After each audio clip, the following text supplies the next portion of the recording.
Good evening. I'd like to welcome everyone to the Commissioners' meeting this evening. If you will, if you'll join me for a moment of silent prayer, and then we will have the pledge of allegiance, please.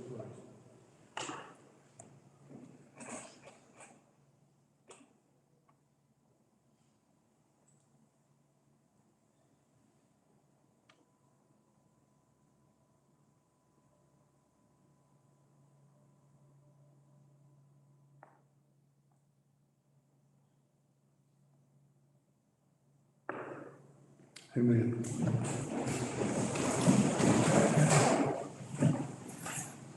I pledge allegiance to the flag of the United States of America, to the republic for which it stands, one nation, under God, indivisible, with liberty and justice for all.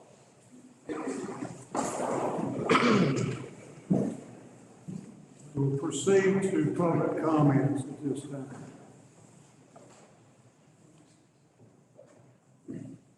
We don't have any public comments. Recognitions. Is there any of the commissioners that have any recognitions? I'd just like to say, give Massagill, Commissioner Gill Massagill, he was down there on this accident that happened down the road there. Thank you, he really was doing a good job. Thanks, sir. Thank you, Massagill. Yes, sir. Just one, and this is just for information, I guess, at this point.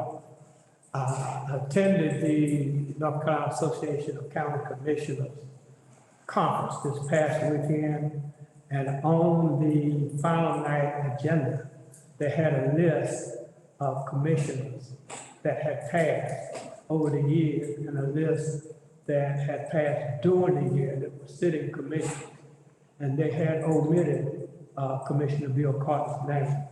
So I brought that to their attention so that they could update their list. Thank you, appreciate it. Approval of the agenda. We do need to make an amendment to the agenda.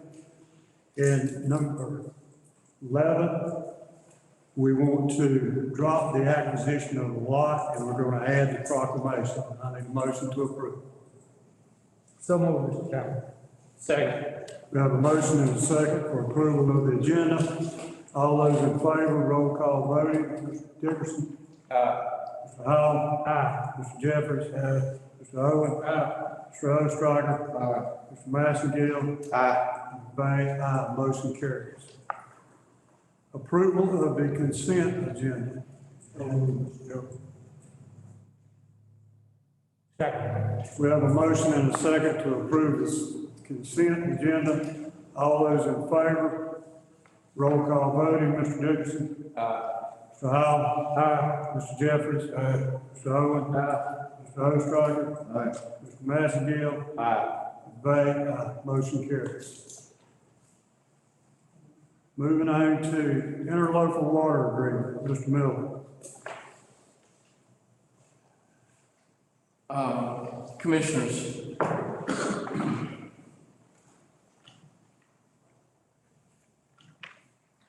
Commissioners, as you all know, several years ago, many years ago, the county entered into an interlocal agreement with Roxborough, Person County, and the town of Yancey to have a raw water intake from the river and run it down into Person County, into Roxborough, and eventually into Durham. And it's my understanding that the water was going to be bought at that time by Durham.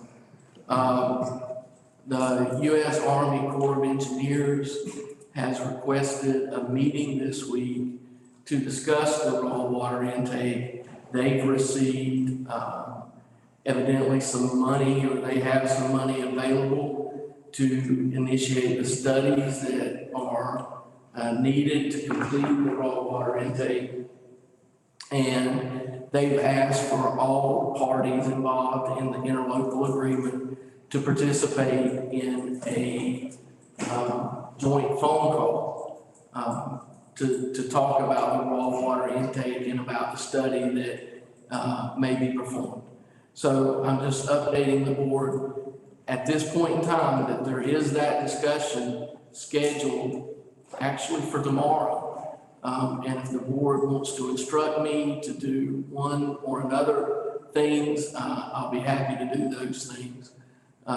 This raw water intake has a long-standing history here in Caswell. I know there's a lot of folks that are not happy about the raw water intake.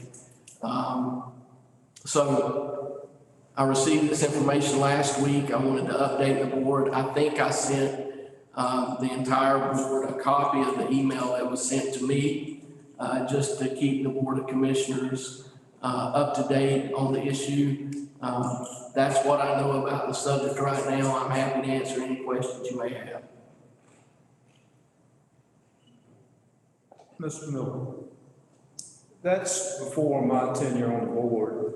That was approved long ago. Could you kind of give us a snapshot of what's in Castle County allowing the water to be pulled out and across their territory? Durham's going to make out really well, but what's in it for us? Yeah, unfortunately, Commissioner Dickerson, that's a little bit before my time too. So I can give you somewhat of an overview, but the specific details, I don't necessarily have until after this conversation that's to be had with the Corps of Engineers. If I remember correctly, there was, and I believe it was 1 cent per gallon, and don't quote me on that because I may be wrong on it. But I think there was a 1 cent per gallon or per 100 gallons that was to be paid to Caswell County. But I'm happy to go back and look at the interlocal agreements and bring that back to the board and talk to the board more about that. I know the one condition in the interlocal agreement that the county had to comply with was we had to help with the permitting process. And the way I read that is the permits that would be needed to complete the line here in Caswell County. I'd be curious to know that 1 cent per gallon or whatever the figure is, how does that stack up with what other localities get when water is taken from them? This was done a long time ago, and I think it needs some due diligence on their part to make sure that we're not being taken advantage of, because it seems like a great deal for Durham, and they're telling how much water they'll pull out of there, but we want to protect their resources and make sure if we are supplying that to another locality that we're at least being well compensated for. Yes, I believe you're exactly right. I will say this has been a long-standing issue here within the county. This is, I think the Board of Commissioners has tried to address the interlocal agreement before, with little to no avail. That's one of the reasons I wanted to bring this back before the board now, is because I realize it is such a contentious issue, and I'm happy to provide you with as much information on the subject as I can at your next meeting. Well, it was initiated originally by the town of Yanceville. The town of Yanceville is going to furnish the raw water plant. Lines are going both ways. Raw water coming here, treated, sent back at a cost to whomever buys it. I don't know the cost, but it was originally the town of Yanceville and the town of Roxborough who originally entered into this talking stages. No money was appropriated by the Corps of Engineers for the study or the infrastructure work, but now I understand there is.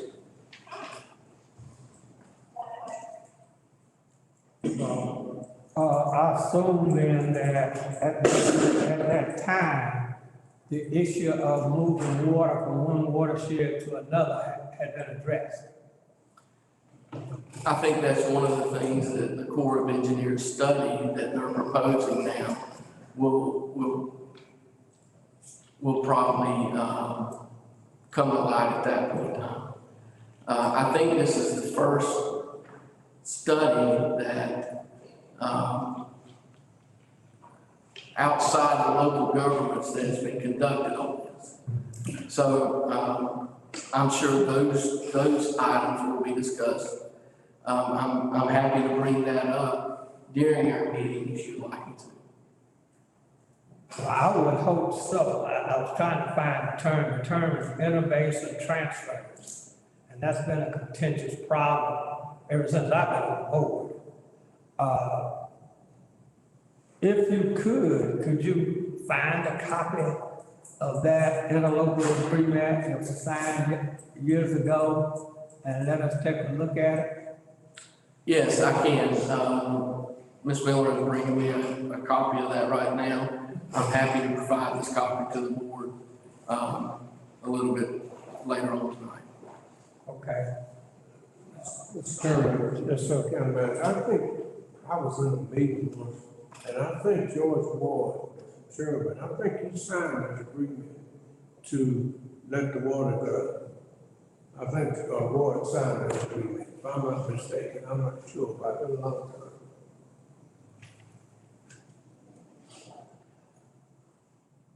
So does it still stand? If it's, sir? I would assume unless this board is taking action otherwise. But as far as I know, there's been no intervention transfers yet. Yeah. So it becomes an academic issue and how things have changed. So if we're gonna look at something like that, we really need to pay close attention to the water level. I'm assuming they're talking about taking it out of the Dan River in Cameron County. So we need to take a look at that. We need to take a look at any opposition from downstream of the dam. I'll be happy to discuss this in depth with our county attorney, have him look into the situation, him look into the legal proceedings that have occurred before today, and we'll bring all that information back at you next week. One other thing I think we should consider, at least think about as we go forward, and that is water for the town of Milton. You know, before I'm comfortable giving water to somebody else, I'm going to start with water for Cameron County citizens. Mr. Hall, if I remember correctly, that was in the agreement originally. I don't know if it's been changed or not, but that was originally in the agreement. Okay, thank you. Any more questions? If not, we'll move on to action items. Reimbursement rates, Mr. Miller. Commissioners, after looking at the reimbursement rates on the federal level, the state level, it seems that both agencies have similar but separate reimbursement rates, especially when individual locations for those rates are looked at. Asheville, Atlantic Beach, Morehead City, Chapel Hill, Charlotte, Durham, Fayetteville, Greensboro, Kill Devil Hills, Raleigh, and Wilmington all seem to have higher rates than maybe a lot of other places within the state. The minimum meal rate per day is $59.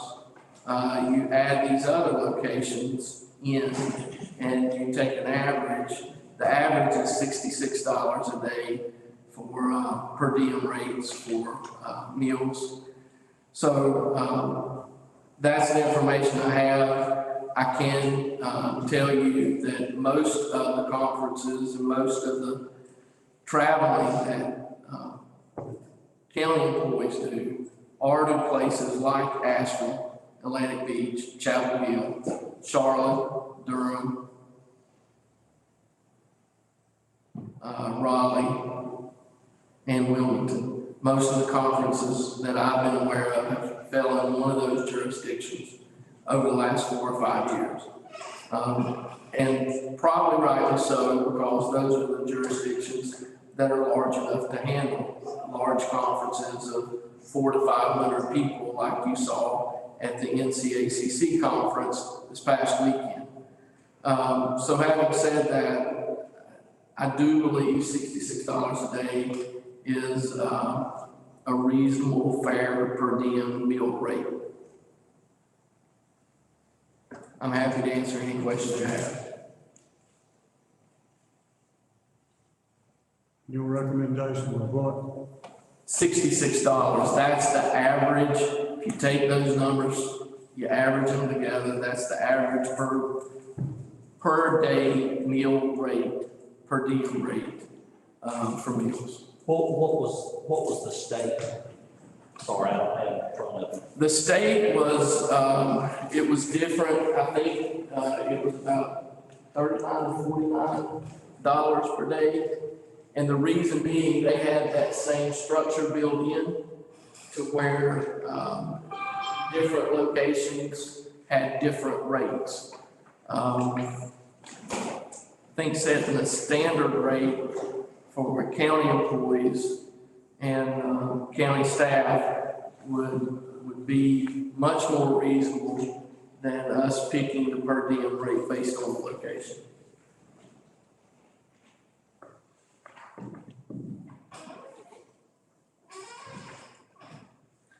While we were at the NCACC conference, I can tell you I did go out to eat one night while I was at the NCACC conference.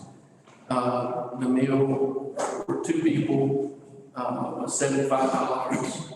And it's about $37.50 per person, and that was simply for dinner. So $66 seems to be a reasonable rate.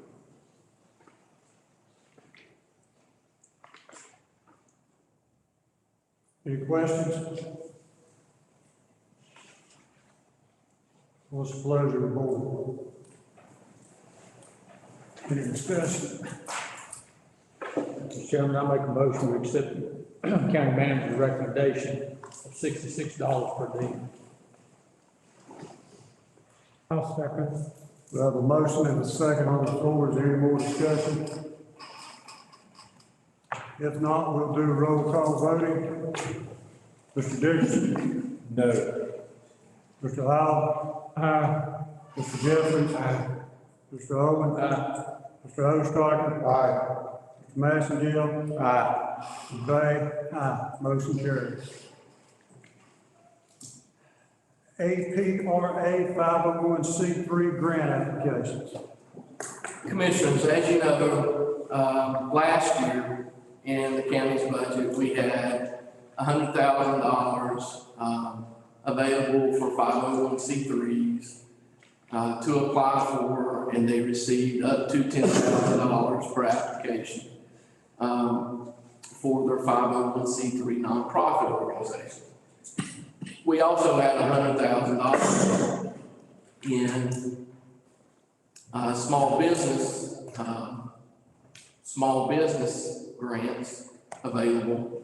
About $120,000 of that went unspent, so it was returned back to the counties to budget.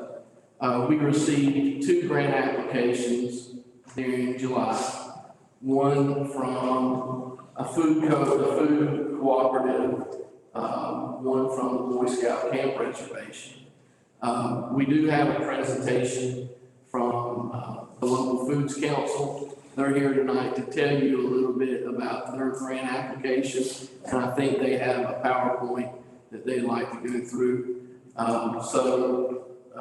At this time, I'll ask Travis Hoseline, the Cooperative Extension Director and Chair of the local Foods Council, to come up and go over the presentation.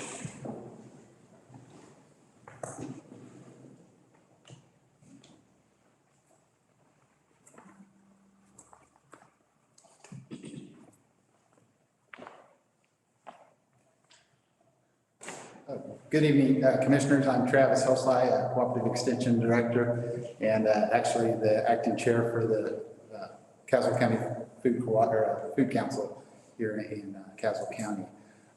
Thank you for allowing us to come and make the presentation tonight on behalf of our organization and what we've got plans and doing within the county as a food council.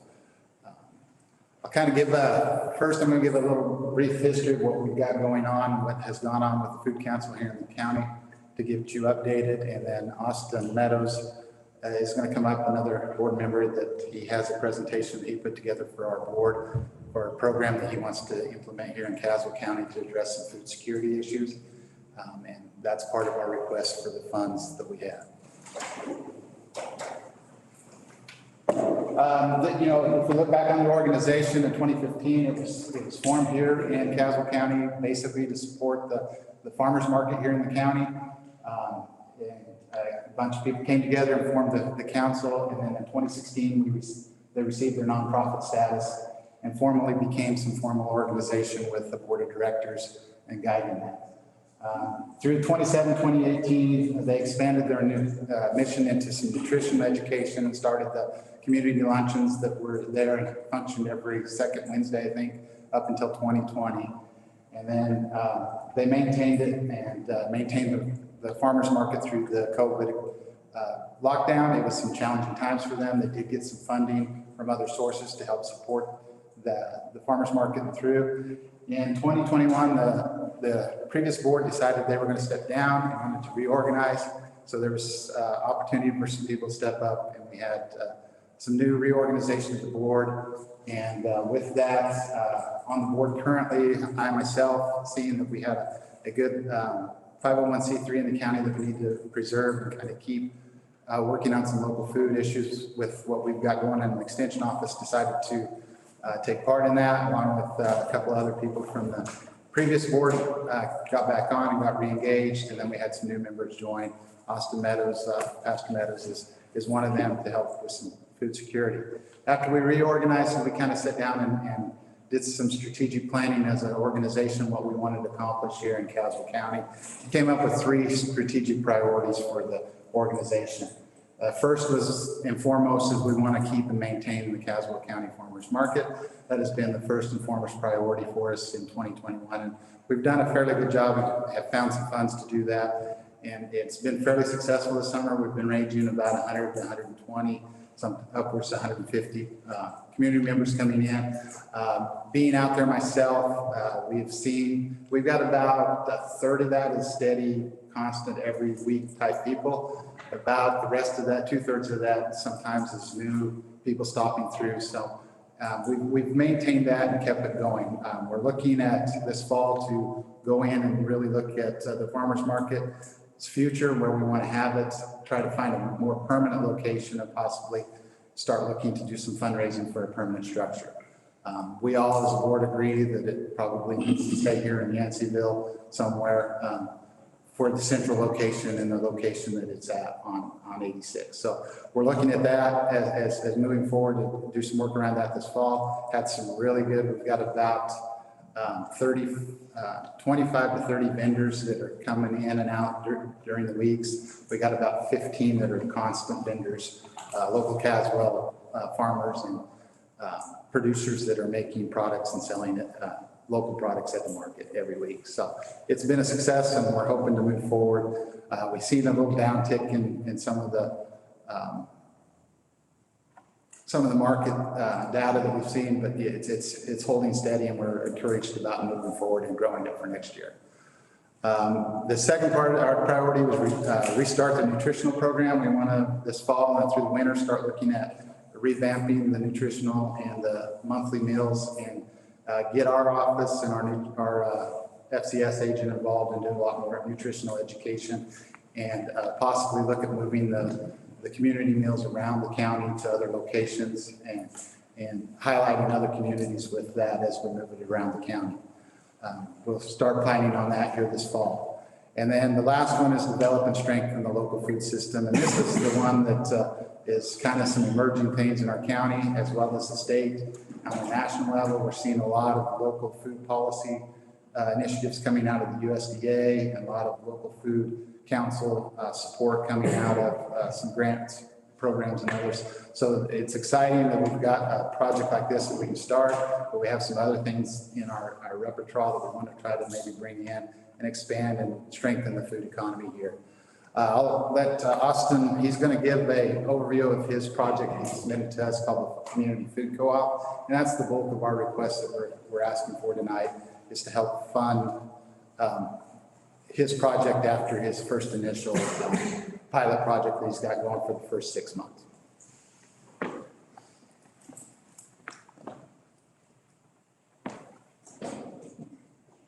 Thank you all for taking your time today to hear our project out, hear about our work here in the county in partnership with farmers, with community organizations, with Duke, with state and national organizations as well. I'm Austin Meadows. I'm the pastor at Bethel and Locust Hill United Methodist Church. I'm on the board of the Food Council, and I'm the director of the Locust Hill Food Pantry.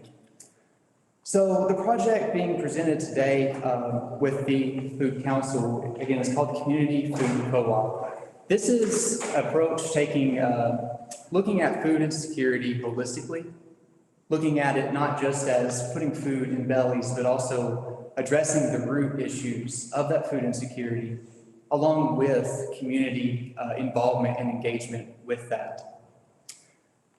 So with our next slide here, I'm sure you all know all of this. I just want to present this with some of the recent data from the census. You know, our population is around 22,000, with our ratio being 61% white, 32% Black, African American, and 4.6% Hispanic Latino. With that, Castle County does face a significant poverty and food insecurity rate, one of the top counties in the state with this. So looking at that from a poverty view breakdown here, 37.5% of Castle County impoverished persons are white, 42.6% Black, African American, and 10.4% are Hispanic Latino. With food insecurity, then, about 5,000 persons, or 22% of county population, faces food insecurity. Food insecurity here, looking at a combination of USDA's definition along with food pantry definitions, is the lacking of reliable access to a sufficient quantity of affordable, nutritious food, along with falling under the 130% threshold of the federal poverty level, which is the maximum allowed to qualify for SNAP benefits without exclusions, along with qualifying for second harvest food pantries. Those are the major ones in the county. This 5,000 here, over 22%, does not include the around 30% of the county that are facing food insecurity but are above that threshold, and even above the 200% federal poverty threshold. So with this, all this food insecurity, with all this poverty, and looking at the population ratios along with the poverty ratios, there has been a lot of issues at the ground level between communities. But that hasn't stopped the communities from bonding together, to work together, to make change. There was a group called the Caswell Issues Group that was formed in combination with the Industrial Areas Foundation, the IAF.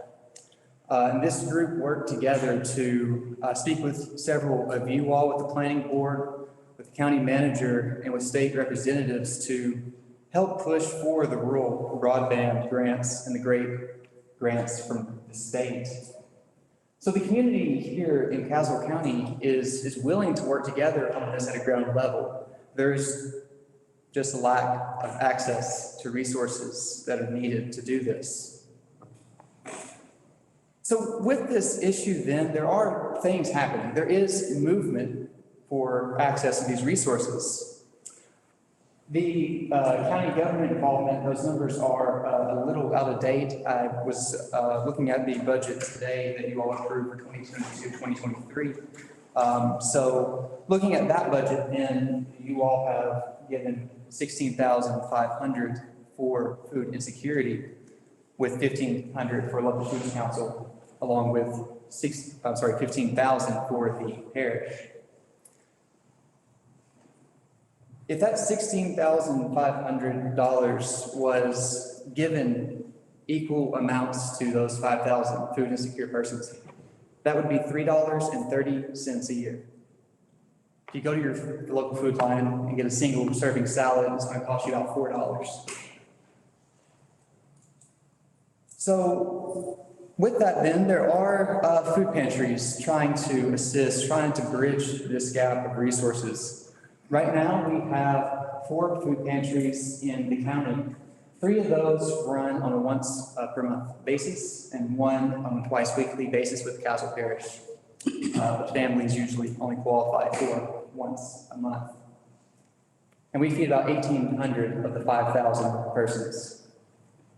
So we aren't able to reach the vast majority of those who are facing food insecurity due to numerous issues, which are being researched right now, especially through the pandemic. But transportation, health, and trust are the top 3 categories that we have seen from local surveys. Specifically around the transportation aspect of it, on our next slide, there is a map of the county here.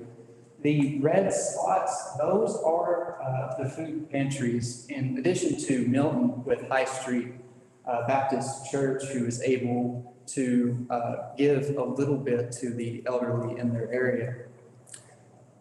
So as you see there, they're very, very spread out. So there is a huge issue of trying to get to them for those that are having trouble even finding the next meal. So this is where this project comes in, and that's a very complicated graphic there. I tried to fit it all on one slide. I'm going to break it down really quick to try to make it a little more legible. So looking at the top right here is local community gatherings. This project envisions local gatherings throughout the county. The big goal, no more than a 15-minute drive from anyone's house, so that everyone is able to come. At these local gatherings, each family will receive a CSA-style box on a sliding scale monthly subscription there at that monthly meeting. While they're at this meeting, they're not going to go pick up a box and go home. That doesn't get to the root issue. What this meeting will consist of then is some extra boxes being purchased to cook a meal with, to share recipes and cooking guides for the community to eat together around the table. Along with this, to have a community forum hosted at each of these meetings where the community can come together and speak about what's going good, what's going bad, what's good about the program, what's bad, what's going on in the communities, what can we do to support one another. As well as those community forums, I'm envisioning community information being shared, whether that's local government updates and decisions, things from other parts of the county, businesses, whatever, having that option to share as well. Also, to host nutritional education programs, whatever that local community needs to live a healthier lifestyle will be provided there. Now, this program, though, is not just for those that are food insecure. It is for anyone and everyone in the county. What this does then is seats at the table those who are the richest of the rich and those that may be struggling the most, to sit around a table around this common thing we all need of food. But for those that do have trouble, that are running into food insecurity, these boxes will be available between 25% to 100% cost. So that sliding scale will be a huge aspect of this. The average box will be about $40, which is 8 to 10 items, feeding a family of 4 for 1 week on average. So it's quite a bit of food in that box. So these local community gatherings will happen every month, but they won't just be separate little communities. It's so much more than that. They will gather together once a quarter, sending some representatives along with some representatives from the local farmers who are selling their produce and the potential for 4P Foods, who we're in conversation with, helping to provide this food, to come together at the Food Stakeholder Committee. This committee will connect the county together. They will go through the program. They will figure out, is the cost working out? They'll be the ones to apply for grants. They will be the ones to help bring forth this nutritional education program, as well as food-related advocacy initiatives. And then on the left here, 4P with or the local farmers as well, selling that produce and receiving equitable pay for it. It's not going to be cut costs. I mean, surface, whatever the cost is, that is what it will be. So looking at this map here, the check marks are those places where there are food pantries. This is where we're at so far, working with local churches around the county, providing this information, and soon to have meetings to decide if they will be willing to host. Along with these on the map, we are in conversation with the Cedar Grove Missionary Baptist Association to discuss hosting it at their churches as well, to truly encompass the entire county. With this project, though, it's not, I come out and I say, here's the plan and everything, and we're going to start it tomorrow. That's not how plans work. So we're going to start with a focus group period, which is already 100% funded through resourceful communities with a Duke Endowment grant. This focus group period we'll see a 6-month time frame where 30 families will participate free of charge to see how this program will go. And they'll do pretty much the whole program. They'll receive the box, they'll eat together, they'll have nutritional education in this community forum. Along with this, we will be measuring results. We're going to be measuring changes in health and habits along with some of our partners at the Health Collaborative. Through this, we'll be able to discover operational pros and cons to assist with the eventual community rollout, and also a time to increase awareness of the program. So overall, the expected outcomes of this program will be to improve access to local healthy food, to have these nutritional programs to enhance the community's health. And I have some studies available to show where we're at with that. Also to improve the local economy by purchasing these products primarily locally, trying to keep everything here in Caswell County with Caswell County farmers. And then to bring the community together under this unifying theme of local healthy foods. So with this program then, it can be an expensive project. It's not something that's going to be easy to do right off the bat. It's going to be something that's going to take time to implement and funding to implement. So we have been in discussion with different funders around the state and around the region, well, around the nation as well. And those will be here on our next slide. So that funding, again, will be the local level. We'll see some membership fees. We'll see the purchase of the CSA boxes. We will do fundraising, trying to get that money together. There will be some grant work, which again, we've already received a grant from resourceful communities and work alongside of them. Rafi has stepped forward to assist us with information and other resources with the potential for grants to follow, as well as USDA grants that are coming out right now. And then there will be an ask of local, state, and federal for funds for this as well. Right now, our 2-year plan, as seen on the screen, is to begin having these meetings with the community, with these local gathering places, as well as to begin the focus group period, hopefully by the end of summer is what we're shooting for. With this project to roll out by the end of next spring, depending on the outcome of this focus group period. So here's some of the studies referenced. There's a ton more that act as supporting subjects for this topic. Thank you all for hearing this project. We'll pass it back to Travis and have a time for questions at the end. Thank you.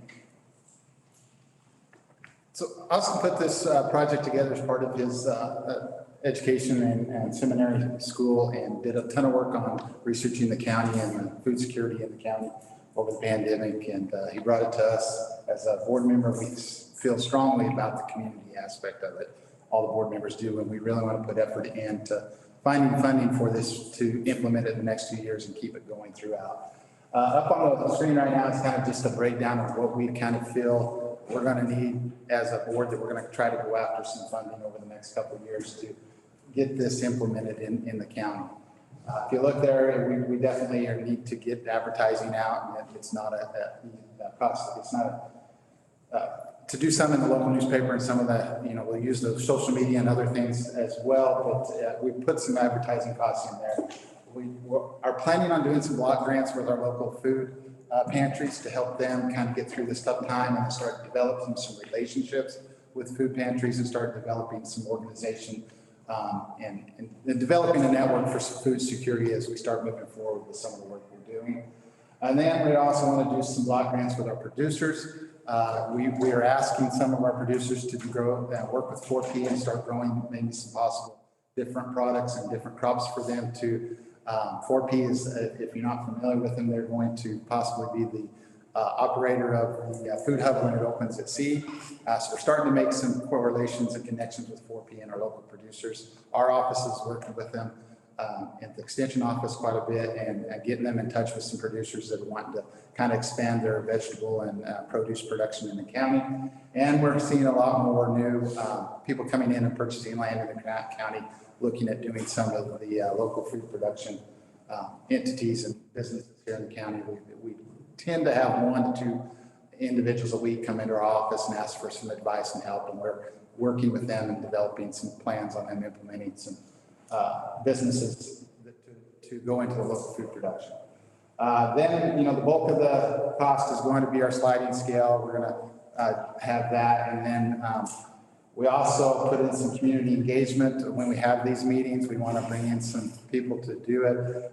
We're also talking about it when we start having these meetings, so that the parents can focus on the adult topics, possibly having and working with the 4-H and some Safe City training, and have some baby daycare and things for these sites too. So we built some costing for that to support that, and then if you look there at our total that we are estimating over the next 2 years that we want to try to implement this.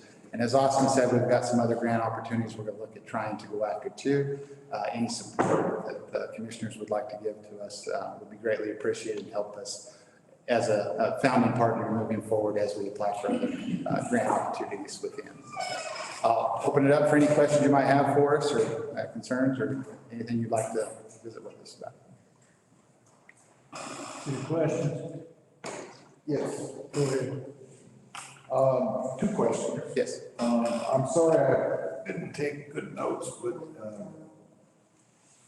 very excellent presentation. I was impressed by that. Can you tell me what's in this CSA box again, or describe that a little bit more? It's, you correct me if I'm wrong, but what it is we're going to work with 4P. They already have CSA type deal going up, and they have recipes that go along with these boxes. So the stuff that they're getting in the box, they'll also have these recipes to grow. It's going to be kind of local stuff that is available at the time of the boxes. So it's going to vary from month to month is what they get. But we're just not going to give them a box that has stuff that they're not going to be able to take home and use. We're going to try to really focus on pairing it with the recipes, and then actually at the community meetings, that's the other goal of that, is to have boxes there that we prepare at those community meetings, so they get to see the food that they're preparing, and they can take the recipes home and do it. So the boxes, a box of food or? Yeah, it'll be mostly produce. Fresh produce is what we're looking at doing. Anybody that's been subjected to my questions before I've always asked, what are the metrics for success? How do you measure if you're being successful? We're actually looking at, the numbers that we reach, as with extension involved. That's what we always are concerned with is, how are we reaching the numbers? What kind of level of content? We'll do some evaluations at the community forums to get feedback from them. The main metric we're looking at is improving health through fresh produce and fresh products, as well as looking at growing our local food system here. So having more and more of our local farmers partnering with us to supply and produce at different times of the year. It's going to be a kind of a logistic thing to work through, but that's where we're going to partner with 4P that has the background in that to help us start building those networks throughout the county. Okay, that's how you're going to do it. My question is, how do you know whether you're being effective? We want to look at the numbers. You said you want to improve the health. Yeah. You want to, presumably, maybe an objective is to get people above the poverty level if you can, yes, through smart use of the money or whatever. Those are the kind of things. How do you measure them? And I'm not being contentious, I'm just curious. No, Austin's got more on that as far as the project, yeah. That's a wonderful question. That's one we face a lot when applying for grants. So to measure these outcomes, surveys for local farmers as well as the participants to measure, hey, how much produce are you able to sell versus what you're used to sell? How much more income? Completely optional. For the receivers of these boxes, how much more are you eating? How do you feel versus, survey number 1 versus survey number 2?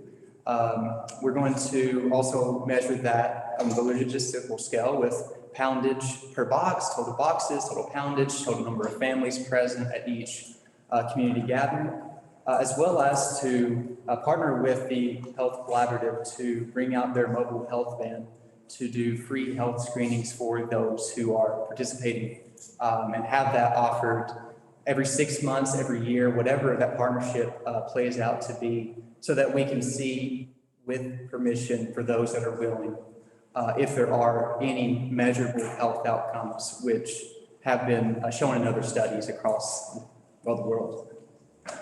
Those are some of the ways we're looking at right now. I think that'd be lovely if you could put that in your presentation, just so it's a little more clear. For sure. Thank you. I think I saw that through. Thank you for that advice. Thank you.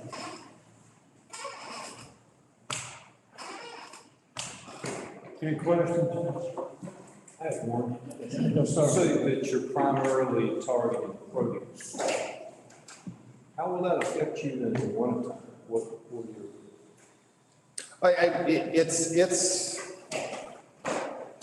We're in a climate here that you can get different types of produce almost 12 months of the year, depending on what you're doing. We're going to look at, suppliers that are using greenhouse. Ideally, we like everything coming from Caswell County, but right now we're not probably adequately equipped currently to supply it year round. That's why we're partnering with 4P. So they have the network of producers from this region as well as up in Virginia, Southern Virginia, that they tap into and bring their produce in. And they do a similar box year round. It's just different type of stuff in the wintertime, more of your kohlrabies and different things that grow in a cooler climate through the winter. And then some of the things that are produced in greenhouses. So, that's, with a hoop structure, you can produce almost 12 months out of the year here if you do it right.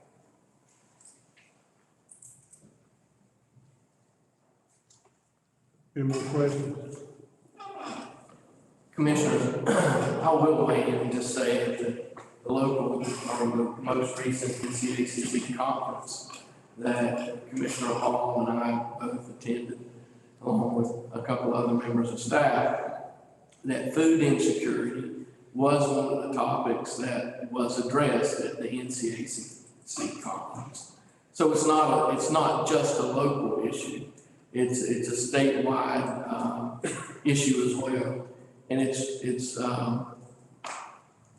I think it's really good that we've got local partners like Cooperative Extension and the local Foods Council that are doing this work to address food insecurity. I think we're probably further along than a lot of other counties in the state that are just now noticing the food insecurity. I think we've always known it was there, but I think COVID just exacerbated everything. I know the food pantries were in dire straits at times and really had an overabundance of people looking for help. So, as I said, this was one of the topics addressed at the NCAC conference, and it doesn't seem just to be a local problem. It seems to be a state problem as well. I think these folks are doing a great job. I agree, Mr. Chairman, and I think COVID may be mild compared to what the food prices are going today. So I think it's going to get worse for you guys than it is today.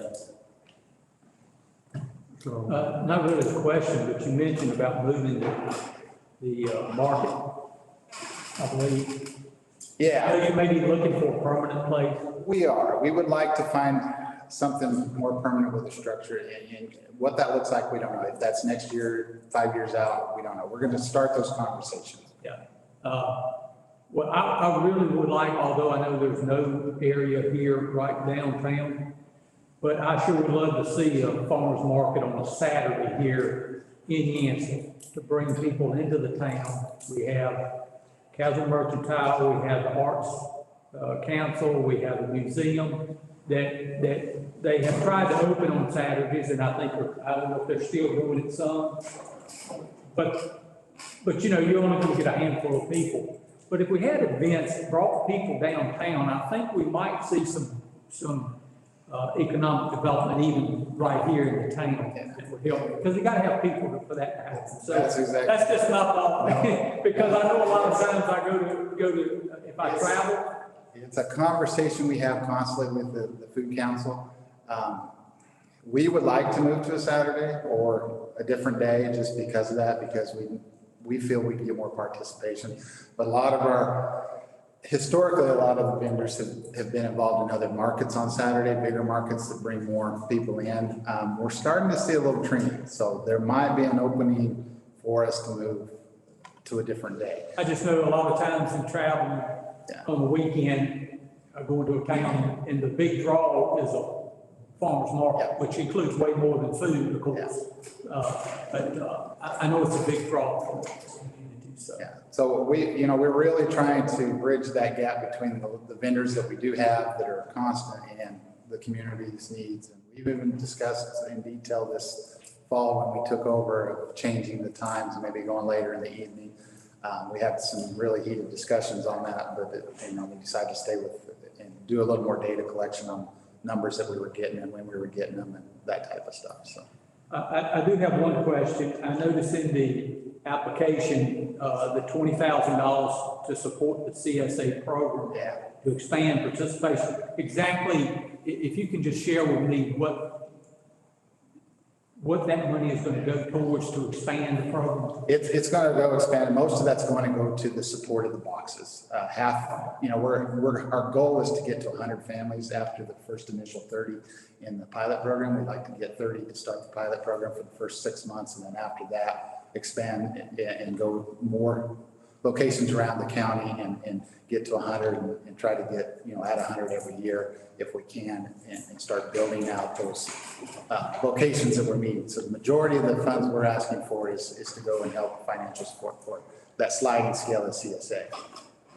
We don't know if we'll ever get to where it'll be 100% funded by fees. We would like to, where we've got different income levels coming and taking part in it, that it supports the majority of, so we don't have to do a lot of fundraising, but we know in the future we probably will have to to get fundraising. We just kind of want to get it started, get our feet under us and get it going, and then we can focus on fundraising for the future. At the farmer's market, how many vendors do you normally? We've got about 45 to 50 vendors that are registered and pay fees for the year. We typically have 15 to 20 right now that are in and out pretty regular. Every week is about what we have. We're running right now about 120-ish to 130 consistent numbers every week. The total sales for the market ranging anywhere from 1,500 to 2,500, depending on the week and what's coming in. Like the week the watermelons and some of those things came in, or the week we had some strawberries locally, the income was a little more that week, but it kind of varies from week to week. But we're ranging from that 1,200 to 2,500 total gross sales for the market every week. Any more questions? Yeah, on that topic, how are the vendors satisfied with the sales that they get? Right now, there's been some weeks that luckily we've only had 3 weeks that have really affected us weather-wise. So we've had really good deals, a really good turnout for most of them, and they seem to be very happy. I mean, we check in with them every week just to see. We get some suggestions on things. We did some advertising on the radio and at other places. Like I said, we've got a real core of people that come every week, but just sitting out there myself and taking tally, I've noticed that we've got a lot of first timers and non-repeaters that stop in to see. So we're seeing new faces come into the market too every week. So. Well, I meant the vendors. Yeah, and the vendors are happy because they're developing. They're They're happy with the market right now. I mean, everybody would love to sell more stuff, but I mean, we're happy with the turnout so far. They've been happy. Yeah, growing anything. Yes. Whether you do it, on 1,000-acre wheat farms or 1-acre zucchini farm, it's marketing your produce, marketing your product, and farmers market is a great way to do local produce. Certainly, We've got about local crafts. We've got about 4 or 5 that are first-time vendors this year that have just kind of started their program. We have one veteran family that they moved in and bought some land outside of town here and doing some pork and some other stuff. So we're seeing some traction of that stuff come, those type of individuals moving into the county, and just getting in contact with them and making sure they're there and that they have the space to sell their produce and put their marketing out there. And we've got Amanda with the Chamber of Commerce helping us, and we're getting them in touch with them, helping them develop some marketing trends and getting some of that out there too as well. Good. Commissioners, just one more quick comment. If approved, this type of application it'll be necessary for us to have an agreement, the Castle County local government, to have an agreement between us and Foods Council, as well as receive their financial statements on a yearly basis. So I just want the board to know, if approved, that those kind of things will be required moving forward. What's the pleasure of the board? I ain't gonna ask for no more questions. Go ahead. When you were talking about the funding going back into the budget, where is the proposed funding coming for this grant if we approve it? Where's it coming from? So when $120,000 was returned, basically returned into the general fund, that's where it went, the general fund. So this funding would come out of the general fund. And is this proposal for a one-time shot, or are you? Yes. One-time shot. This specific application is for, I believe, $35,000. $35,000. What's the pleasure of the board? I make a motion, we approve the funding of local Foods Council to the amount of $35,000. I'll second. We have a motion and a second on the floor. We'll do roll call voting. Mr. Dickinson? Aye. Mr. Howell? Aye. Mr. Jeffries? Aye. Mr. Owen? Aye. Mr. Ostrander? Aye. Mr. Massengill? Aye. Mr. Bay? Aye. Motion carries. Thank you all. Thank you. Boys County Camp Reservation. Commissioners, we do not have a presentation from the Boy Scout Camp Reservation. However, I'm happy to go over the application with you. The application says the funding will be used to offset the salary of rangers stationed in Caswell County and serving the Cherokee Scout Reservation. So there's a salary component associated with this one, and it seems to be for their one full-time person on the property on a daily basis. The program last year had about 1,300 participants with the Cherokee Scout Reservation, about 20 of which were Caswell residents.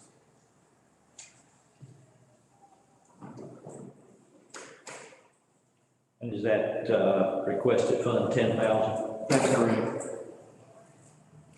I'll attest to the people that coming into Caswell to the Scout Reservation that they actually do spend money in the town and the county when they're here.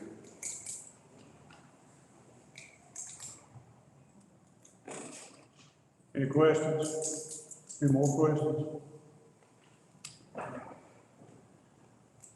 What's your pleasure? I make a motion, we approve the funds for the Scout Reservation. Second. We have a motion and a second on the floor. We'll do roll call voting. Mr. Dixon? Aye. Mr. Howell? Aye. Mr. Jeffries? Aye. Mr. Owen? Aye. Mr. Ostrander? Aye. Mr. Massengill? Aye. Mr. Bay? Aye. Motion carries. And Commissioners, just once again, we'll have to enter into an agreement with the Scout Reservation, and we'll also have to request their financials for that. So just so you're aware. This goes to the Old North State. That's correct. Proposed environmental health fees. Commissioners, in front of you, in your agenda packet, you have an updated environmental health fee schedule. We have with us tonight Donnie Powell. He's currently our Central Permitting Director. Previously, he was the Environmental Health Director. So I'll ask Mr. Powell to come up and speak to us about the fee increase. Sorry guys, it's a long talk. I don't know how to go.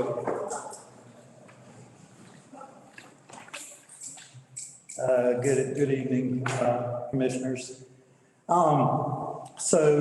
We actually are charged with every year looking at surrounding counties' fees and seeing if our fees are in line with their fees, knowing that we're not like counties, so we obviously take that into account.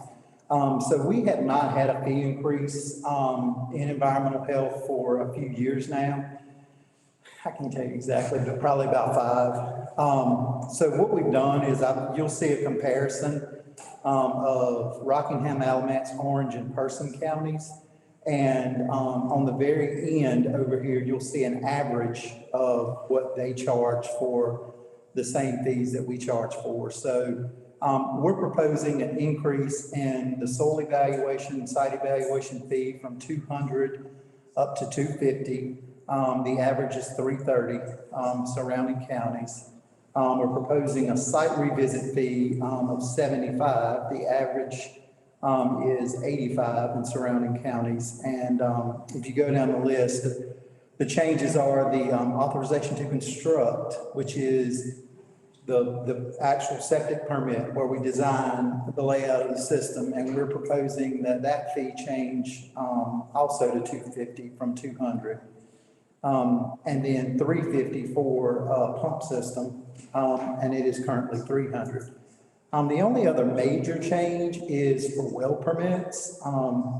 It looks like right now the average of the area around us, even though this average isn't completely good because some of the other counties have also increased their fees, but they're averaging around $397. We're proposing $400 for well permits. That's the change for those. Well permits actually cost us probably, with all the water sampling that we do, they probably cost us $300. Like, they cost us that amount of money to actually do the well permit. So, you know, just the $400 fee is really just about covering our costs, because when I say $300, that's a bare minimum. That's not counting any extras that come in. The only other changes I made were we had our, most of our water sample fees that were $129, we actually just put them to $130, so it'll be an even amount, because it's just kind of goofy at $129. So we just increased those to $130. I will say that one of the reasons we didn't increase fees a lot is obviously I don't want the citizens of the county to have to pay any more money than they have to have these evaluations done. However, what we have been seeing recently is there's a big uptick in the amount of outside developers that are coming in. And I'm somewhat attributing that to the casino that's being built. We're seeming to see a lot more larger subdivisions. And so there are outside developers coming in to develop these lots. So, you know, the fee increase will actually more affect these outside developers coming in than it will our current citizens. Also, if we're able to get enough value out of our fees to somewhat pay for the services that an individual is looking to do, then it doesn't get spread out to the rest of the taxpayers who might not be using any of our services. So we are including a small increase just because we want to come a little more in line with the surrounding counties, but again, trying to keep those costs as low as possible. Any questions? Mr. Powell, if you added all of these, both lines, what you're doing now and what you're proposed, have you added that to see what the total amount? Yeah, it will be? Yeah, it will generate, depending exactly on what we do, but if you took 2022's numbers, which was a record year for us, it would generate between $20,000 and $25,000 of extra revenue. And of that 20 to 25,000, how much of that do you attribute to outside developers coming in versus local people? I would say at least 50%, if not maybe a little more, especially in the current climate, because in the current climate right now, we have very few Caswell County citizens coming in applying for evaluations. It's generally mostly either people moving into the county or outside developers. I mean, we've just recently done, I want to say 2 different subdivisions that would have totaled up to about 14 in one and like 15 in another. So around 30 new lot evals that were completely, you know, outside citizens coming in, you know, just in the recent months. Just a question. Can there be a different charge for a developer versus a local citizen? I'm not sure. Honestly, I'm not sure from a legality standpoint. I'm not sure if there can be. You know, and you know, another thing, it kind of really muddies the waters, especially for depending on, you know, the person that's coming in and applying and when they apply and who they apply with and different personnel that are dealing with the applications, just making sure, because you're going to have people that are outside developers who are going to say, well, I own property in Caswell County, so I'm a Caswell County. And that's the case with a lot of our outside developers. They will own a big tract of land in Caswell County, so their argument is that they are a Caswell County citizen, even though they're developing the property and they don't live here in the county. They just own property. They're not residents. Yeah. it's difficult, to separate those. And like I said, I'm not even sure from a legal standpoint, I can find out, but.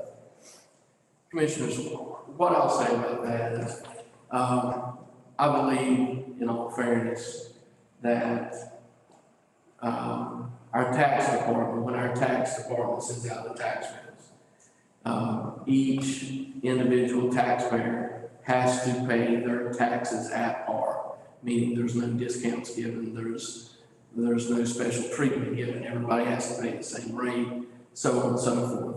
I would assume the fees would need to be the same with environmental health. I would assume the fees need to be the same.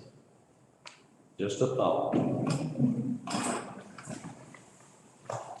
Mr. Powell, you said, it startled me a little when you said your, one of your fees, you're wanting to move from 350 to 400. You say your costs are at least 300 of a $400 fee. That brings it into question in my mind. Are any of these fees above or below your actual cost? If you did the calculations, it's kind of difficult because you have to use man hours and a lot of different things. We look at our fees, and basically what statute charges us with is it says we can't charge more for something than what, you know, administratively it costs us. And the reason I made that comment about the well permits is because there's a physical amount of money. We have to buy kits from the state, and just what we've calculated on our trips, like out to the property and manpower. I mean, we pay, like literally we're paying that amount of money, and that's on the bare minimum. So I'd say most of our fees come close to covering our manpower for the fees. But then again, I mean, you've got Orange County that charges $485 and up for a site evaluation. And I mean, their employees make more money than us, but I mean, not, you know, almost 2 or 3 times as much as we do. So, I mean, you know, they have made their calculations that they maybe do a little more work, a more thorough job, because they want to be different. Well, I mean, that's the point I'm actually making or asking about it. I would hate to think we're going in the hole on these fees.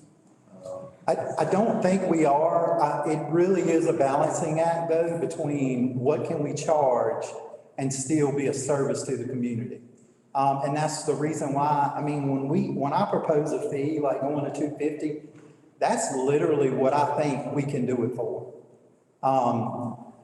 To me, it's a break-even fee, just because of our time and the manpower and stuff. So, I mean, yeah, that's what we're trying to do. So we're a service to the community, but still trying to at least pay for, you know, for our time and stuff. Commissioners, we have at least 2 departments, environmental health and the other being building inspections, that by statute, we cannot make money with those departments, meaning we can't charge more than it costs us to operate. So I think that's what Donnie is trying to do, is bring us in where we're not making more, but we're covering more of the cost, more of our operating costs with the fee schedule. And if I'm not mistaken, I think you'll see a very similar fee schedule coming in front of you over the next couple meetings for building inspections that does exactly the same thing. Well, as I say, my point is, I don't want us to be losing money. Right. We need to be covering our costs. And if you tell me we are, then I'm happy. Yeah, and one of the things that we will be looking at, and Brian just brought it up, we're also looking at building fees, but we're also looking at planning fees. I think the main fee that we're looking at is the cell tower application fee. And one of the reasons that we did that was because these cell tower companies are coming to us and saying, we don't care what you charge us, like for a fee. We just write that off. Like it's pretty much just a given. So we feel like that's our opportunity to try to, help, take a little bit of the burden off the taxpayers. If they're saying, we're willing to pay the fee just because we know we're gonna make a gob of money, then we want a piece of that too. So, we're gonna propose that also. With, I'm doing things to try to take some of the burden off the taxpayer. But yet we have crappy cell service. We're trying really hard. There's a lot of new towers Okay. going up right now. Matthew, he's done a great job. Any more questions? If not, what's the pleasure of the board? I make a motion, Mr. Chairman, we accept the increase in environmental health fees. Second. We have a motion and a second on the floor. Any more discussion? If not, roll call voting. Mr. Dixon? Mr. Howell? Aye. Mr. Jeffries? Mr. Owen? Mr. Ostrogger? Mr. Massengill? Very aye. Motion carries. Thank you. Y'all, does anybody need to take a break before we go to this capital comprehensive plan?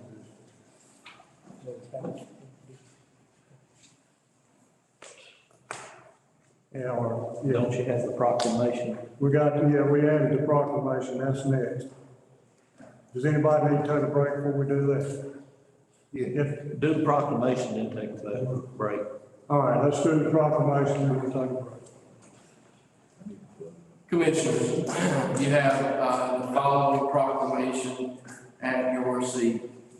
Proclamation acknowledging and honoring public safety personnel responding in Caswell County on August 10, 2022, as well as all public safety personnel serving the residents of Caswell County. Whereas in every North Carolina community, public safety personnel are committed to the preservation of life and property, risking their lives to protect us, providing law and order, and serving the cause of justice. And whereas emergency services personnel, including members of law enforcement, EMS, fire, 911 communications, emergency management, and federal and state agencies, accept the profound responsibility to work and uphold our laws, safeguard our residents, and serve on the front lines in emergency situations or from those that would cause us harm. And whereas on August 10, 2022, 2 members of the Caswell County Sheriff's Office were attacked and responded with heroism and bravery, followed by a joint response by Caswell County Sheriff's Office, Caswell County EMS, Caswell County 911, Caswell County Fire Departments, and Caswell County Emergency Management. And whereas during the event, law enforcement and public safety personnel from surrounding counties, state agencies, and federal agencies offered aid and support to the servicemen and women in Caswell County. And whereas the collaborative efforts of the responding agencies embody the spirit of those that serve all residents unselfishly and in a unified effort to serve and protect. And whereas the combined efforts of all agencies involved resulted in a de-escalation of the conflict. And whereas it is important for all citizens to know and understand the duties, responsibilities, hazards, and sacrifices of public safety personnel, and that members of our public safety agencies recognize their duty to serve the people by safeguarding life and property, by protecting against violence and disorder, by protecting the innocent against deception and the weak against oppression, and providing aid in situations where our residents find themselves the most vulnerable. And whereas this and every day we honor the public safety personnel who make many sacrifices in service to their community, we ask God's blessing for their safety and also recognize and pay respect to these heroes. Now therefore it be proclaimed that the Caswell County Board of County Commissioners offers their most sincere appreciation for all public safety personnel, past and present, who by their faithful and loyal devotion to their responsibilities have rendered a dedicated service to their communities. The following agencies are to be commended and acknowledged for their service to Caswell County on August 10th, 2022. Caswell County Sheriff's Office, Caswell EMS, Caswell Emergency Management, Caswell Fire Marshal's Office, Caswell 911, all Caswell County volunteer fire departments, with special acknowledgement to the Samora Fire Department and Milton Fire Department, which responded directly with equipment. Person County Sheriff's Office, Person County EMS, Roxborough Fire, Roxborough County Sheriff's Office, Rockingham EMS, Alamance County Sheriff's Office, Alamance EMS, Orange County Sheriff's Office, Guilford County Sheriff's Office, Vance County Sheriff's Office, Forsyth County Sheriff's Office, North Carolina State Highway Patrol, Department of Homeland Security, the ATF, Agency ATF, Alcohol, Tobacco, and Firearms, the U.S. Marshal, the Department of Insurance, and the State Bureau of Investigations. This, the 15th day of August, 2022.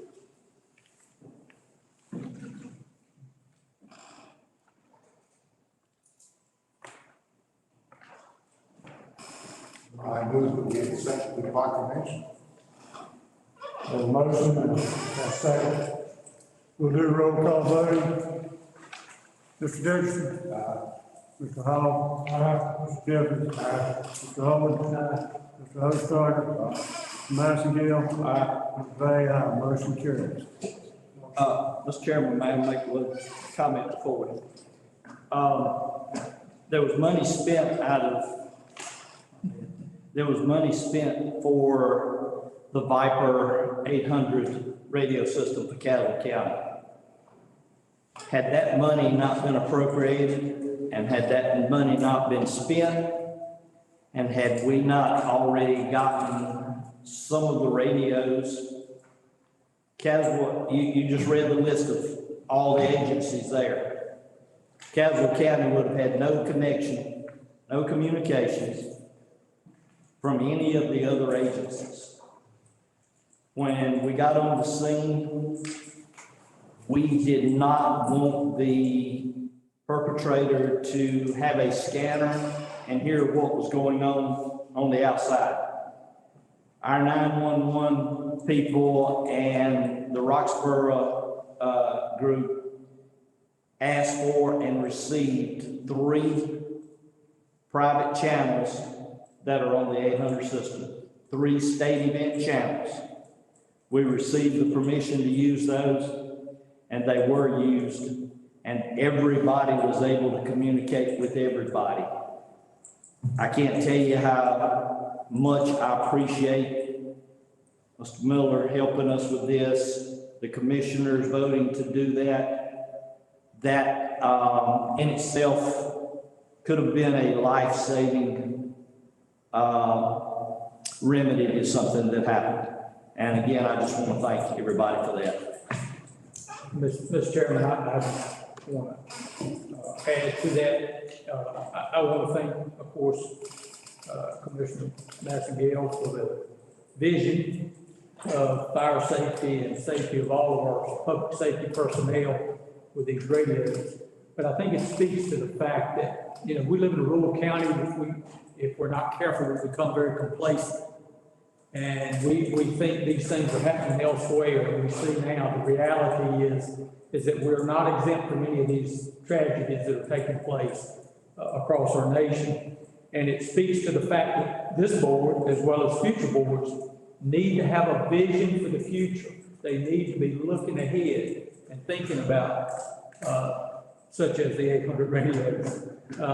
Those kind of things that will help protect not only our public safety, but help protect our citizens as well. So I thank the board as well for your vision with the radios and the fire service. And I just thank everybody that was involved. I was out of town when this occurred. I kept in touch with Mr. Miller as best I could, and then I was in Charlotte Friday. But I did have a conversation through message with the deputy, and I was really impressed. I won't read what he wrote because I hadn't asked him, but I was really impressed at what he said in the message to me about his job. And I will say this, I think this is okay. He said that he would, in a blink of an eye, do the same thing again. That tells you the kind of people that we have working for us. So, thank you. Thank you, sir. At this time, we'll take about a 5-minute break, and then we'll come back to the Caswell Comprehensive Plan. At this time, we'll go back to open session and the Caswell Comprehensive Plan revisions. Mr. Miller. Commissioners, as you see, you have a copy of the Caswell County Comprehensive Plan in your agenda. You also have 2 letters from the planning board. We have with us tonight the planning director, Matthew Oakland. I'll ask Matthew to give us a brief overview of the changes in the comprehensive plan and maybe discuss the letters that we've received from the planning. Thank you, Brian, and thank you, commissioners. At their July 26th regular meeting, the planning board voted to make certain recommendations to the comprehensive plan. As you know, it's one of the tasks that they're charged with is an annual review of the comprehensive plan. And they made, in summary, they made the following recommendations for your ultimate consideration, approval, denial, however the board may want to handle it. One item would be to add Forestry Service contact information to the appendix, to also add the Chamber of Commerce contact information to the appendix, to incorporate 2020 census data into Section 2, to amend the UDO to allow for a staff recommendation on planning-related items, to create Section 4.6, which will be focused on education, under Section 4, issues, goals, and strategies, an annual pre-comprehensive plan review meeting between the county commissioners and the planning board, and then certain transportation updates as well. That would be specifically to add a center turn lane along the Highway 86 commercial corridor through Yanceyville, to prioritize a Highway 62 bypass loop around Bartlett Yancey High School, and to emphasize reassessment and prioritization of general traffic in light of the pending Danville Casino. In addition to these recommendations, the board voted for a couple of letters, which should be in the agenda packets as well. And in summary, they were to request the annual meeting that I mentioned a moment ago between the planning board and the commissioners, really just for general guidance on review, and then to reevaluate the county's comprehensive transportation plan, which I believe was last updated in 2016 or 2018, if I have that date correct. Vice Chairman of the Planning Board, Scott Oakley, is here as well. He may want to weigh in, but I'm certainly happy to answer any questions that you might have about any of those recommendations.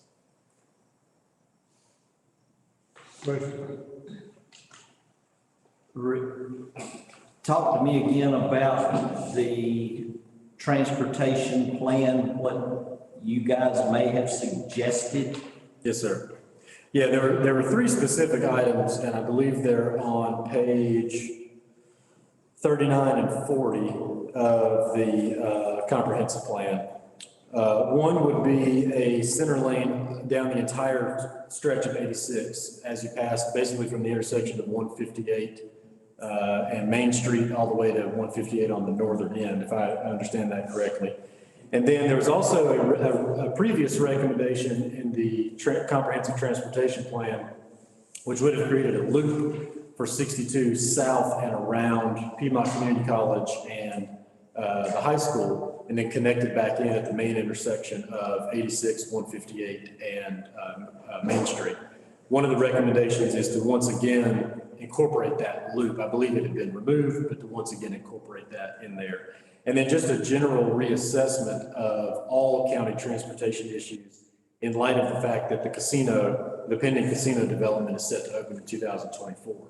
The comprehensive plan, as you know, was last touched, almost 10 years ago in 2014. And so I think the recommendation was just in general to reevaluate anticipated traffic flows in light of the casino development. Totally in favor of looking at the traffic flow. However, where did the idea of the quote-unquote passing lane, which is supposedly already approved against the will of several emergency services people in this county, it's dangerous enough, put a third lane in there, we're just gonna station an EMS truck and a fire truck out there somewhere.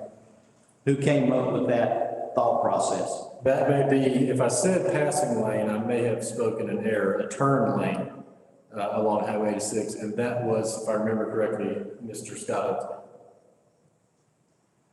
A turn lane where? along the 86 business corridor through Yancey. Could I just interject on that? There is, in the STIP plan, which it's been put off because of COVID money, there was originally a turn lane at 86 Convenient Market because of the convenience center there. But what you're talking about is a center lane from Yanceville basically to Danville. Is that what? No, sir, just the business corridor, if I understand that correctly. So, you know, in front of Food Lion, in front of the Executive Inn, in front of the Mexican restaurant, that specific corridor as you pass through, basically more or less Yanceyville town limits. Okay, I'm sorry. There is a plan because we've met with the state, but as David said, it's been put on hold. They're gonna put a third lane.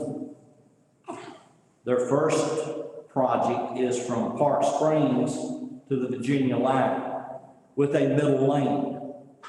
You go so far, you can pass from this lane, and then you can pass from this lane coming this way. Disaster even more waiting to happen.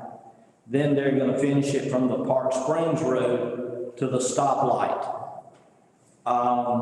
We have enough out there. We've expressed our opinion emergency services wise against that. I guess it fell on deaf ears because it's still on the books for 26, 27, 28. But turning lanes is okay at Park Springs Road. I do not disagree with that. And I do not disagree with re-looking at the whole transportation. Because when they come from Burlington, they cut through Atwater Street, they cut through Pendleton Street to get over here to 86.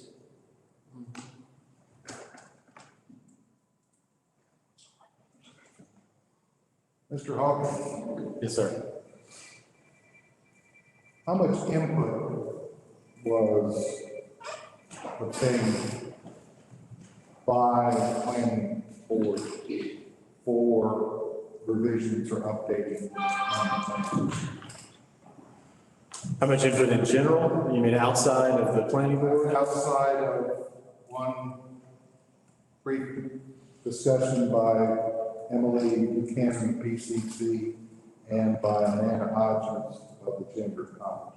Yes, sir. Yeah, I'm probably going to forget some names here, but as you mentioned, Emily Buchanan from PCC, Amanda Hodges from the Chamber, Camara Barnett, Yanceyville Town Manager, the Mayor of Milton was invited and spoke, Brian Singleton, the Forestry Service Agent, and there were several invitations, folks who couldn't make it or they had a scheduling conflict. If I recall correctly, those were the specific individuals that came and spoke to the planning board. But again, I apologize if I'm forgetting anybody. It was over the course of several months. Was there any input received from the Board of Education? No, sir. Any from the school system? No, sir. Any from Ag Extension Department? I don't believe so. The fire department, the sheriff's department? Not that I recall. From citizens in general? There were public comments. Community meetings? No community meetings, no, sir. Any input from any African American group? Groups? No, sir. Senior center? No, sir. Thank you. Any more questions? No question, it's no comment. Okay. I read through the plan that was sent out to us. It looks like it was done around 2014 or sometime. It was way back. One of the things that I noticed was the plan focused mainly on agriculture. And if we're gonna have a balanced economy, we're gonna have to focus on some other things. So my suggestion would be that we have a work session to talk about the comprehensive plan. And one of the things we got is a map book that came from the North Carolina Association of County Commissioners. And it has a lot of updated statistics. And we need to be aware of those statistics as we discuss things. Now, I recognize that we are a representative government. We can invite people to certain places and they may or may not attend. But I think it's really important that we get input across the board, however we have to do it. Some issues are more important than others to certain individuals, to some people.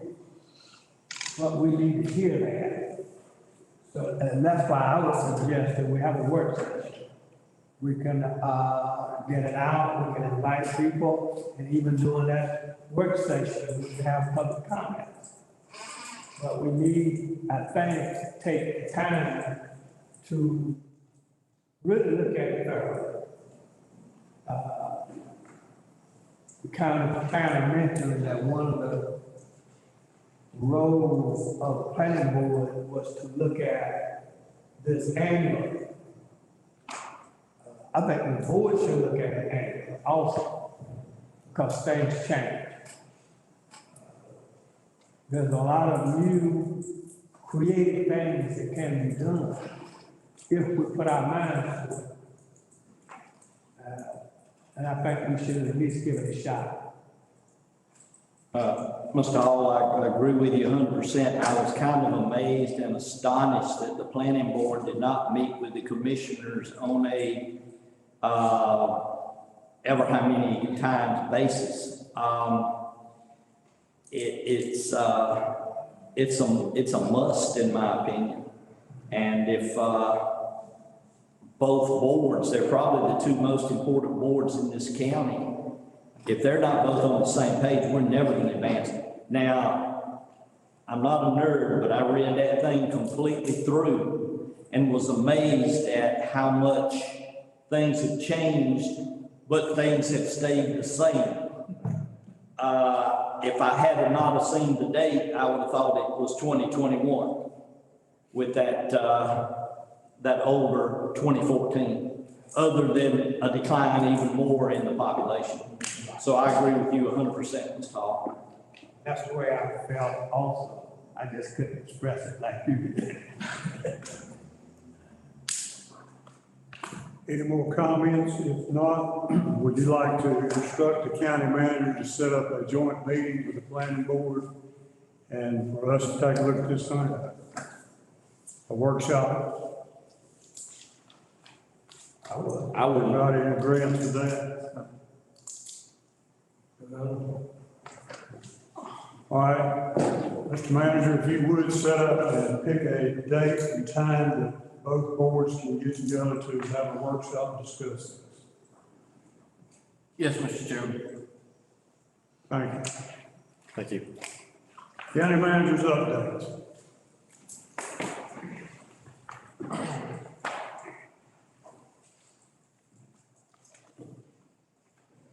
Commissioners, I have several updates for you.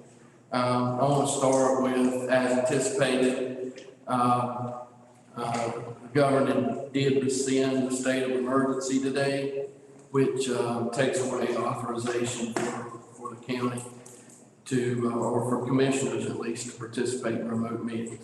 So I think I updated you on that before. I just wanted to let you know we received official notice today that that had occurred. So all participation will need to be in person from this point on. I wanted to cover a little bit, and I think Commissioner. Can I interrupt? Yes, sir. How does that impact, intergovernmental meetings? Like municipalities, et cetera? I don't think that there's authorization for any elected official to participate remotely as a participant in any official meeting.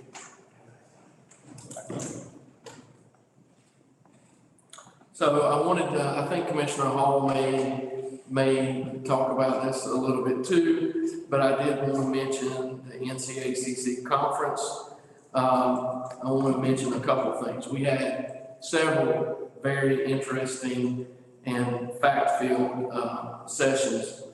One on the opioid crisis, and I'll just put this out there, commissioners. We have received our first payment of $42,785, and we're going to need to formulate a plan on how we go about spending the opioid money that we receive as a county. Today we've received $42,785. We've got to figure out how we're going to do that and what our strategy is going to be. None of that's been allocated for any reason? No, none of that's been allocated. Okay. Mr. Miller, during the budget process, when we added a narcotics officer, wasn't the understanding that there was enough money coming in from the settlement to cover that salary, and that's where that was going? I don't believe so. I think the subject was brought up, and I believe what I told you at that time were there were stipulations on that money. Specifically, I think the agreements in A&E of the state contract, and I don't think that, and I didn't think then, and I know for a fact now that those that the money would be an allowable expense for just to have a narcotics officer. That was not an allowable expense.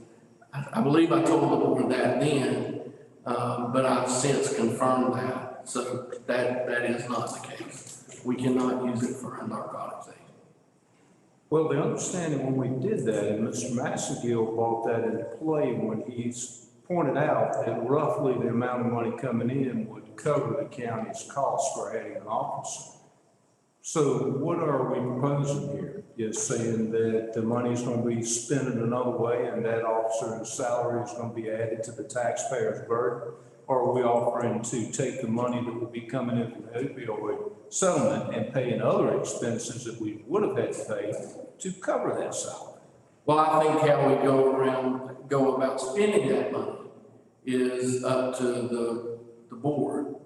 I think the programs, whatever you develop, that's up to the board. And we'll find any approach that the board wants to take and run with it. But I'll just reiterate, there are caveats to how we can and cannot spend this money. And we're going to have to abide by those. If we don't, we'll end up having to repay those funds to at least the state.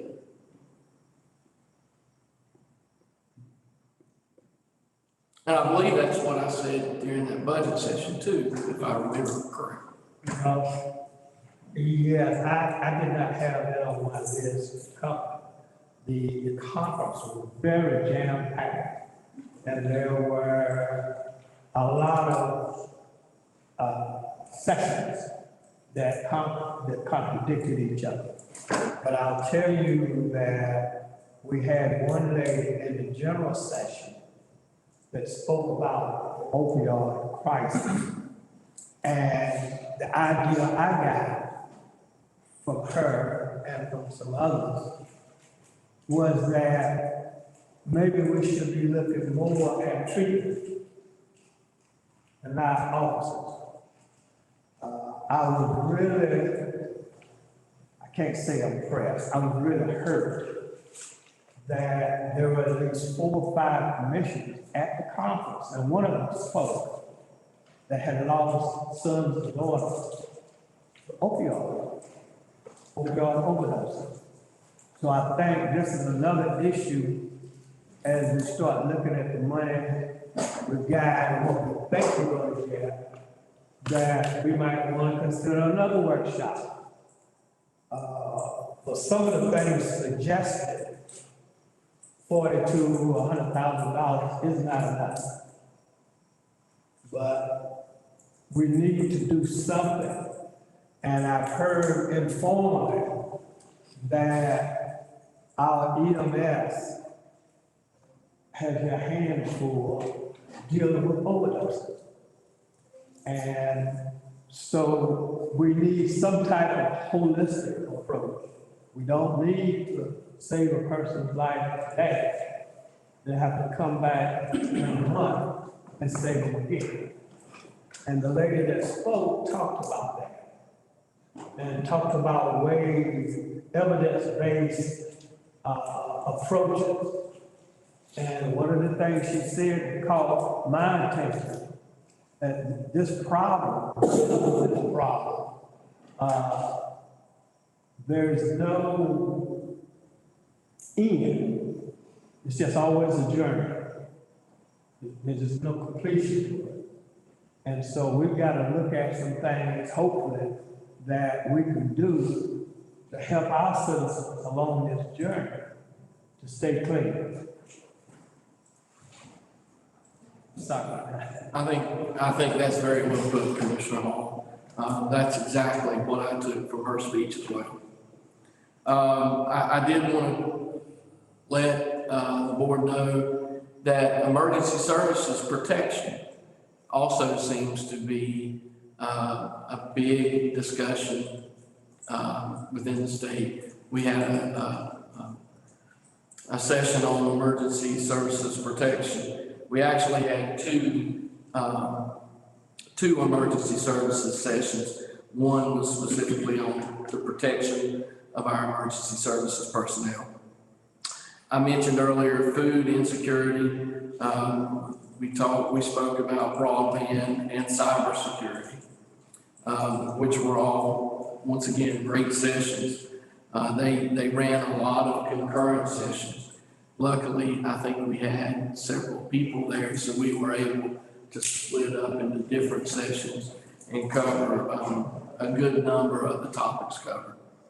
I do want to let you know that I was proud of Caswell County in general when I was at the conference. Even though we had one commissioner there full-time, Commissioner Hall, we had Commissioner Owen attend one day of the conference. We were represented in a lot of other different ways. We had several staff members attending the conference. Our clerk to the board thought ahead enough to get you the nice county map books, one for each commissioner. So I appreciated her doing that. But aside from county staff and county commissioners attending the meeting, at the first night celebration, which is sponsored by Cooperative Extension, Baldwin beef was served as one of the courses. And the sign specifically said, as you went through the line, from Caswell County. So I was very, very pleased to see that. I also want to let the board know that we received a partnership award, that Caswell County received one of 5 awards that was given that night, and that was for Project Seed. And our partnership with Cooperative Extension and Piedmont Community College.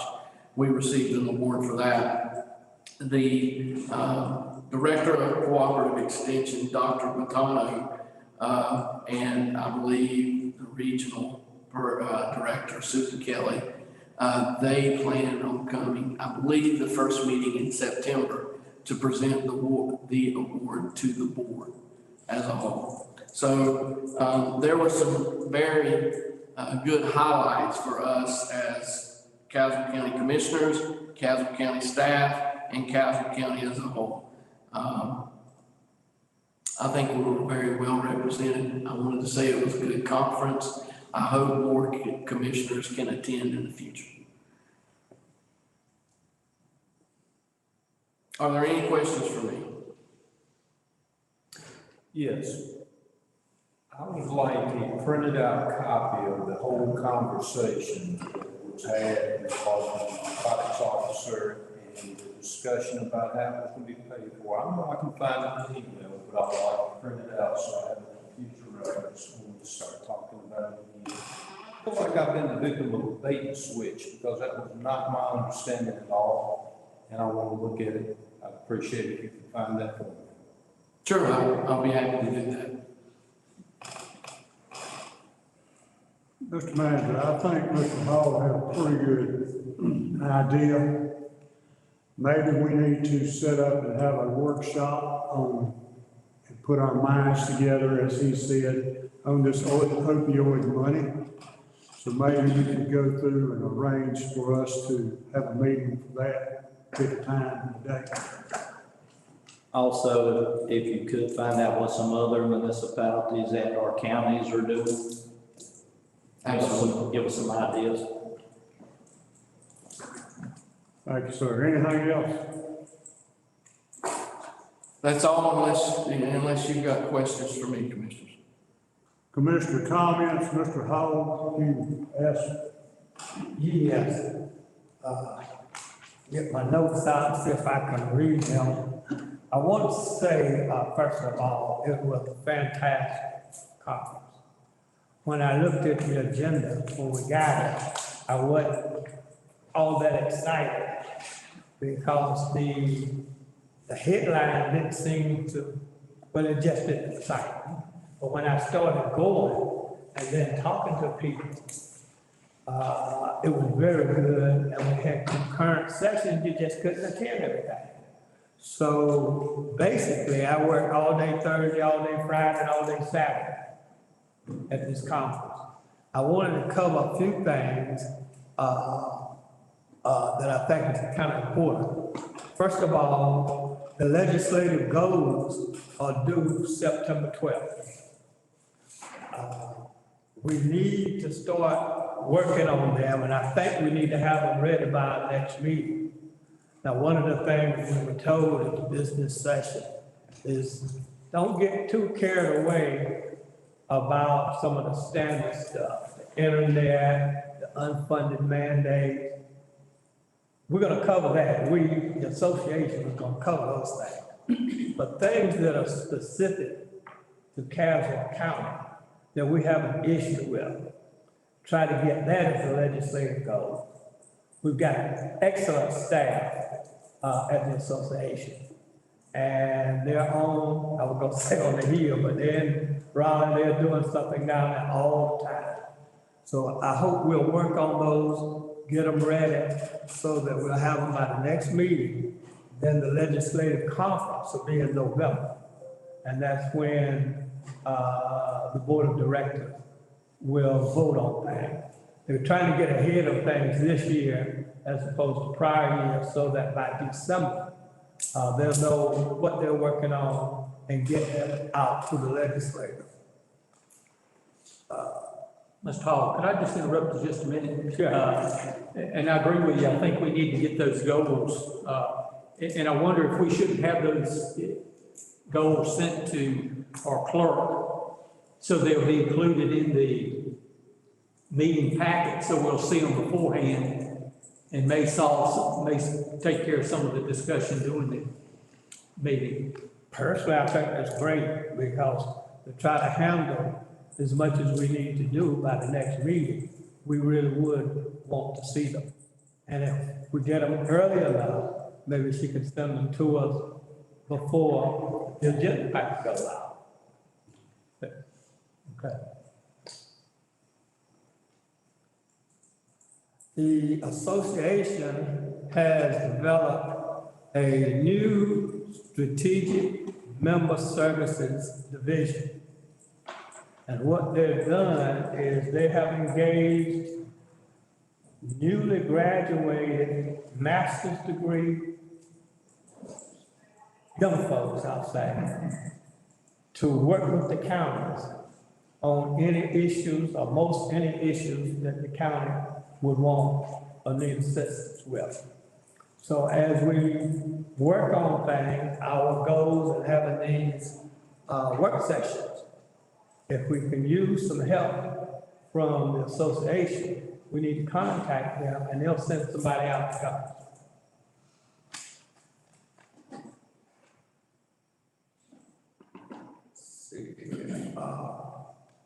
One of the other things is that the finance department of the association has started a 501c3 department, a nonprofit department.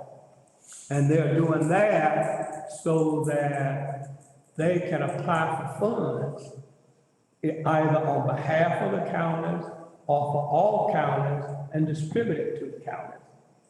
So that's another thing we need to consider as we're working. If there's some things that we think that the association could help us with, then let them know and see if they can find a grant for us to help out.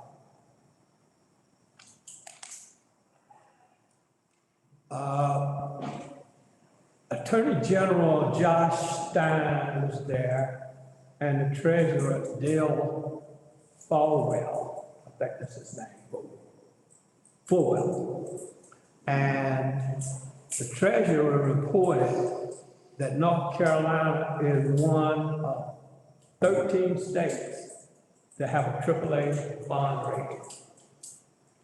And they did that by thinking outside of the box, doing some creative things with taxes and some other things. So that's another instance where, as we put our heads together, maybe we can do some thinking outside of the box so that we can progress a little faster. Commissioner Massengill mentioned that when we looked at the comprehensive plan, if you hadn't seen the date and the year, you would have thought that was right now. And so we need to make some changes so that people can know, our citizens, constituents will know that, you know, we're really trying to make a difference. And I made a note about the map books, we got that. And the last thing, in a lot of sessions, there was always some discussion about economic development. And that's something else we need to look at. Now, we looked at it last meeting, I think, the job description of the economic development. But again, we need to go deeper than that, I think. So I know I'm throwing out a lot on these work sessions, but I think that's another area that either if we don't have a work session, and this could be any of them, that we limit the agenda so we really have time to talk at a regular meeting. You know, so we can cover things in depth. And I think that's all I had to report right now. Thank you. Thank you, sir. Any more commissioner comments? I thank you for going and bringing all that information back. We appreciate that. If not, we'll move on to announcements and upcoming events. There's a joint meeting with the town of Yanceyville and Milton, August 18th at 6 p.m. at the Yanceyville Municipal Building. Labor Day, September the 5th, county offices will be closed. We have commissioner meetings on September the 16th at 9 a.m. and commissioner meetings on September 19th at 6:30. I also want to mention the Farmer Lake Kids Day Fishing. That will be Saturday, August the 20th, from 8:30 to noon. All kids fish for free fishing rods and reels, and free picnic lunch.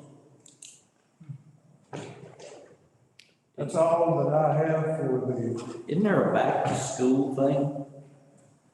Isn't there a back to school thing over at the pavilion sometime in the next week or two? This Saturday. This coming Saturday? I think it is Okay. this Saturday. I don't have that. Okay. If there's nothing else at this time for announcements and upcoming events, we'll move on to closed session if I can get a motion. Mr. Chairman, I make a motion, we go in closed session to consider the qualifications, competence, performance, character, fitness, conditions of appointment, or conditions of initial appointment of an individual public officer or employee or prospective public officer or employee, NCGS 143-318, period 11, parentheses A, parentheses 6. We have a motion and a second on the floor. Is there any more discussion? If not, I will still do roll call voting. I think that makes it pretty clear, even though we don't have to do roll call voting anymore.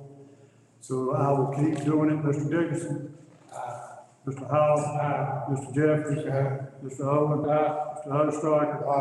Mr. Massengill? Mr. Bay? Motion carries. We will sit in closed session. We now sit back in open session. Mr. Chairman, I make a motion, we give county manager 7%, and look at his side of that thing. So a motion and a second. I'll second. We have a motion and a second on the floor. I will do roll call voting for 7% increase in the county manager's salary. Mr. Dixon? No. Mr. Howard? Mr. Jeffries? Mr. Owen? Mr. Odestriker? I'm gonna vote aye only because I don't want to pass up the 7%, but it's too low. It's half of what I would. Mr. Massengill? McVeigh, aye. Motion carries. Is there anything else that needs to come before the board? Thank you, Commissioners. If not, I'll entertain a motion to adjourn. So moved. We have a motion and a second to adjourn. All those in favor? Aye. Opposed? Motion carries. We're now out of session.